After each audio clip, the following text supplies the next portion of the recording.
다음은 이제 BLC 모터 제어의 강제 구동입니다. 강제 구동에 보면은 예를 들어서 지금 2극 자석에 대해서 그림이 있습니다. N극과 S극이 있고요. 또 만약에 자석이 있는데 생성이 되면 어떨까요? 그러면은 그 자석에 따라서 회전자가 아마 회전을 할 겁니다. 그럼 이 위치에 있던 자석이 다음 이 위치로 이제 변경을 되면은 마찬가지로 안에 있는 자석은 이 자석에 따라서 회전을 하겠죠.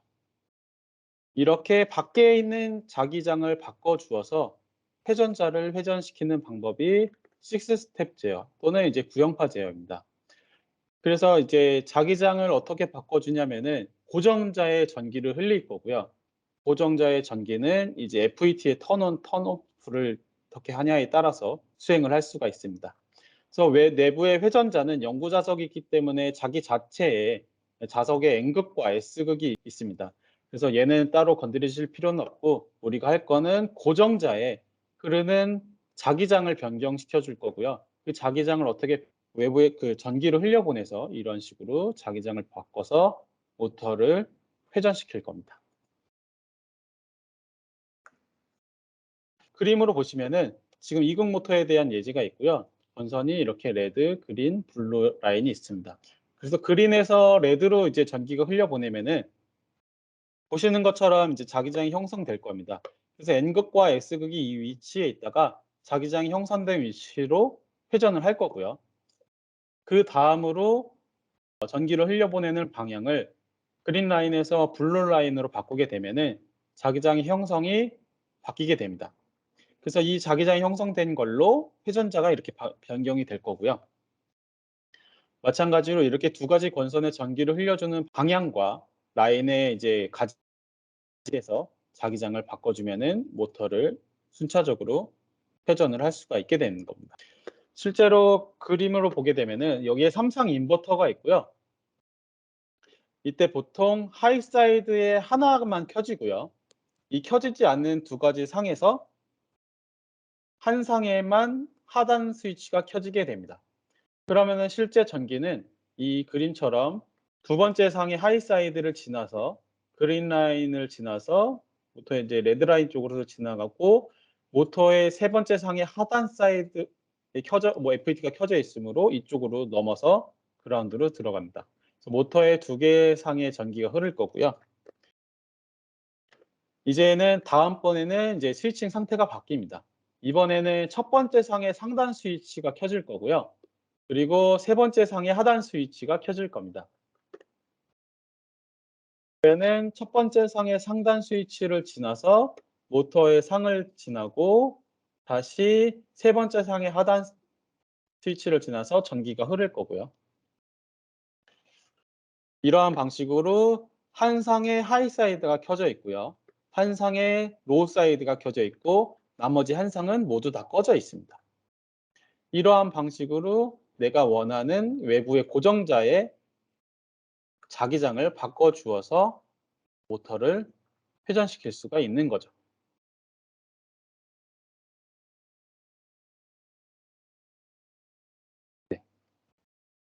줄 때도 다시 말씀드리면은 세 개의 상이 있는데 그 상 중에 하나의 한 상의 상단 스위치가 켜지고요. 그리고 나머지 두 상 중에 한 상의 하단 스위치가 켜집니다. 그리고 나머지 한 상은 두 개가 다 있고요. 이렇게 되면은 두 개의 상에만 이제 전기가 흐르고요. 이렇게 스위칭 상태를 바꿔 주어서 자기장을 변화시켜 줄 겁니다. 그래서 만약에 이제 블루 라인에 이제 V버스가 인가되었고 그린 라인이 0볼트면은 레드 라인에는 이제 꺼져 있기 때문에 이거는 모터에 회전하는 역기전력으로 이제 그 전압을 띠게 될 겁니다. 이러한 스텝을 6가지를 계속 반복적으로 해서 발생하는 자기장에 의해서 이제 모터가 회전을 할 거고요. 오늘 사용할 이제 데모 보드는 MC-LV라는 데모 보드입니다. 이 MC-LV는 모터 컨트롤 저전압용 이제 모터 제어고요. 최대 이제 48V까지 제어할 수 있습니다. 오늘은 24V로 할 거고요. 이쪽 부분에 6개의 FET가 있고 이제 삼성 인버터가 있고요. 그리고 가운데 왼쪽에는 작은 쪽보드로 MCU가 있습니다. 이 MCU 보드는 모터에 대한 이제 토폴로지는 몇십 년 동안 거의 변하지는 않습니다. 하지만 MCU는 해마다 변하죠. 그때마다 이제 보드를 사용하게 되면은 비용이나 이런 부분이 많이 들기 때문에 MCU 보드만 따로 있어서 요거를 MCU가 바뀌었을 때마다 이 조금 작은 보드만 바꿔주면은 전체 보드를 계속 사용할 수가 있는 거죠. 그래서 여기에는 그리고 점퍼가 있는데요. 이 점퍼는 모터의 상전류, 상전압, 그리고 홀 센서를 읽을 수가 있습니다. 그래서 제어 방법에 따라서 원하는 이제 모터의 정보들이 다르기 때문에 그 제어 방법에 맞는 정보를 연결을 하셔서 읽으시면 되고요. 그리고 이쪽에 external OPMP configuration이라는 부분이 있는데 아까 말씀드렸다시피 저희 DSP계는 OPMP가 내재되어 있습니다. 그래서 이쪽 보드를 뭐 인터널로 바꾸게 되면은 MCU에 있는 OPMP를 사용을 하실 수가 있습니다. 그리고 이쪽에는 이제 PWM이 켜지는 것을 나타내기 위한 LED가 있고요. 그리고 추가적으로 이제 스위치가 있고 여러 가지 이제 통신 인터페이스를 위해서 린 통신이랑 캔 통신이랑 USB, 그다음에 프로그래밍 포트랑 그리고 UART RS232를 사용할 수가 있는데 오늘은 이제 RS232 USB를 이용을 할 겁니다. 그래서 모터 연결은 이제 다음과 같이 만약에 보드가 있으신 분은 다음과 같이 설정해 주시면 됩니다. 점퍼 1, 2, 3은 모두 전류로 이제 설정을 해 주시고요. 그다음에 이 통신 점퍼는 본인이 연결한 통신 포트로 연결을 해 주시면 됩니다. 저는 지금 UART로 설정을 할 거고요. USB 통신을 하시는 부분은 이쪽 단자에 USB 포트 연결해 주시고 이 포트 점퍼를 방향을 이제 바꿔 주시면 됩니다. DSP 332P256MC506이라는 MCU를 쓸 거고요. 익스터널 OPMP 핌을 쓸 겁니다. 그리고 이제 모터에 보통 연결되어 있는 부분에서 모터에서 지금 이 하얀색 포트가 있고 이제 검은색 포트가 있습니다. 이 하얀색 포트에 이제 모터에 실제 전기가 흐르는 부분이 이 포트에 있고요. 이 검은색 포트는 모터의 홀 센서를 읽는 그런 포트입니다. 그래서 이 포트의 연결을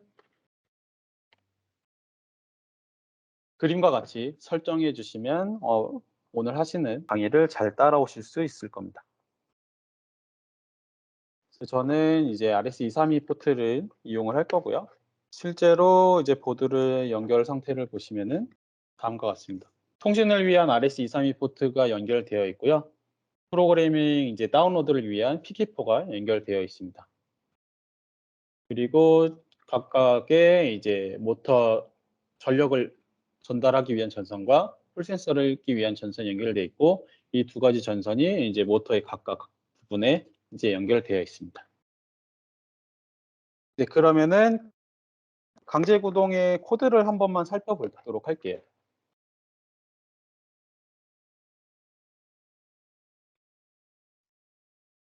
코드의 구성은 매우 간단합니다.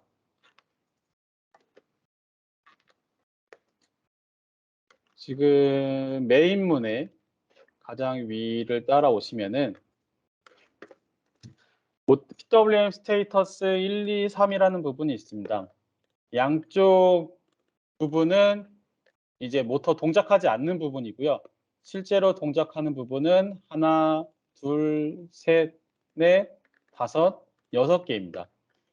그래서 지금 아까 말씀드렸다시피 C301은 모터가 동작하지 않는 FET가 모두 꺼져 있습니다. 그래서 첫 번째 셉터 같은 경우에는 두 번째 상이 꺼져 있죠. 그리고 하이 사이드가 켜져 있고요. 첫 번째 상에는 로우 사이드만 켜져 있습니다. 이런 식으로 총 6개의 상태를 이런 식으로 PWM의 상태를 정의를 해 놨고요. 보셔야 할 거는 타이머 인터럽트를 쓸 거고요. 이 타이머 인터럽트가 들어올 때마다 이 커뮤테이션 IDX라는 변수를 하나씩 증가시킬 겁니다. 이 커뮤테이션 IDX라는 것이 하나씩 증가를 하고 그 증가하는 거에 따라서 PWM의 상태를 타이머 인터럽트에서 바꿔줄 것입니다. ADC 인터럽트에서는 그냥 ADC 값을 읽을 거고요. 네. 그리고 아까 X2C 같은 경우에는 이제 시스템 이니셜라이즈에 보면은 여기에 이제 여러 가지 이제 페리페럴들이 이제 수행이 이니셜 되어 있고요. 그리고 X2C 스코프 이니트 함수가 여기 지정되어 있고요. 그 다음에 while문 반복문에 X2C 스코프 커뮤니케이트 함수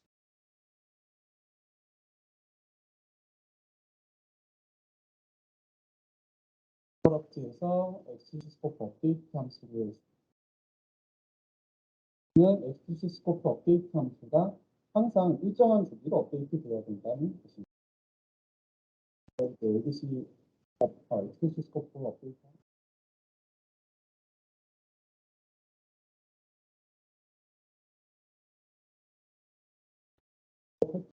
그래서 빌드를 하게 되면은 여기에 그 상태창에 빌드 석세스풀이라는 단어가 뜰 거고요. 그 다음에 로딩 컴플리티드라는 문구가 뜨면은 정상적으로 빌드가 된 겁니다. 그리고 다운로드 버튼을 누르면요.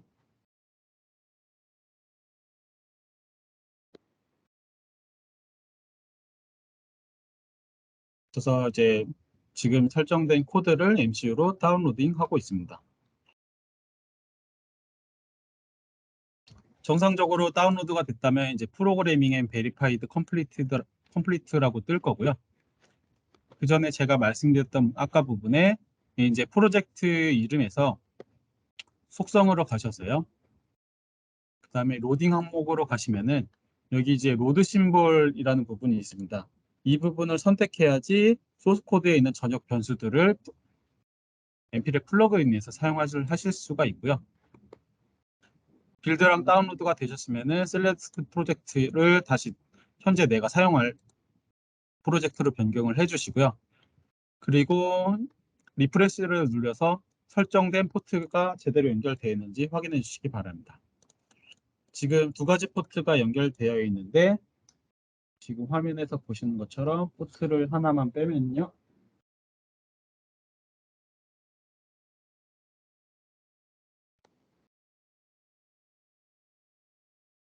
네, 지금 리플래시 해도 지금 3번 포트밖에 연결이 되어 있지 않고요. 지금 다시 연결되게 되면 7번 포트가 살아났죠. 그래서 제가 연결된 포트는 이제 7번이고요. 7번 포트를 연결하고 이제 디스커넥티드 버튼 누르게 되면은 커넥티드라는 문구가 뜰 거고요. 지금 원래는 선이 떨어져 있다가 선이 붙는 것을 이제 확인할 수 있습니다. 이렇게 되면은 보드와 모터가 정상적으로 통신하고 있는 것을 확인할 수가 있고요. 다시 하기 위해서 변수를 다 지우고 시스라인 하도록 하겠습니다. 이걸 일로 끌고 오면요. 여기에 이제 X2C 스코프 창에 아까 말씀드렸다시피 여기 연결 환경이고 프로젝트 셋업은 이제 샘플링 타임을 조절하는 부분이고요. 그래서 여러분이 원하는 시간을 조절하시면 되고 데이터 뷰에는 두 가지가 있습니다. 오픈 와치 뷰를 보도록 할게요. 오픈 와치 뷰는 제가 원하는 이제 변수들을 이제 여기서 실시간으로 볼 수 있는 거고요. 그래서 온 오프랑 듀티 사이클, 이제 커뮤니케이트 IDX를 추가를 하도록 할게요. 세 개의 변수가 추가가 되었고요. 지금 타이머 값이 계속 변하고 있어서 지금 얘가 지금 혼자 계속 숫자가 변하고 있네요. 그리고 오픈 스코프 뷰를 보도록 할게요. 오픈 스코프 뷰는 오실로스코프랑 거의 비슷한 거고요. 그래서 여기 소스 부분에 클릭하시면은 이제 변수를 내가 선택을 할 수가 있습니다. 그래서 먼저 전류 IA를 선택을 할게요. 보시면은 여기 싱글샷이라고 있는 부분인데 이제 오실로스코프에 이제 싱글샷이랑 똑같고요. 일단은 이걸 해제하고 샘플링 모드로 하게 되면은 지금 데이터 값을 계속 읽고 있습니다. 이때 온오프 값을 1로 바꿔주면요. 이제 모터가 돌아가는 부분이 돌아가고 있습니다.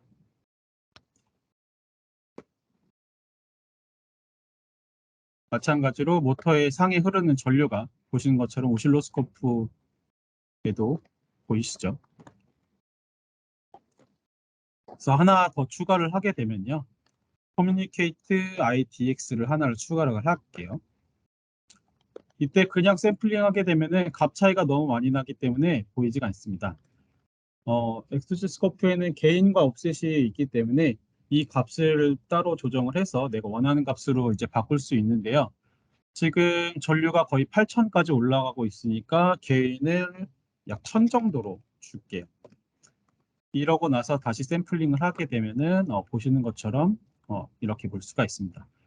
그래서 지금 많은 주기를 보지를 못하는데 이때 프로젝트 셋업에 이제 스코프 타임에 이제 샘플링 타임을 낮추게 되면은 보실 수가 있고요.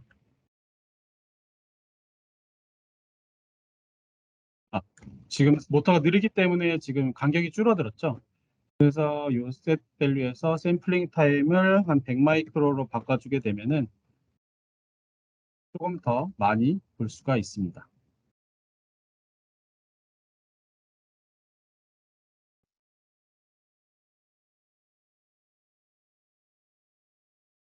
얘도 조금 많이 바꿀게요.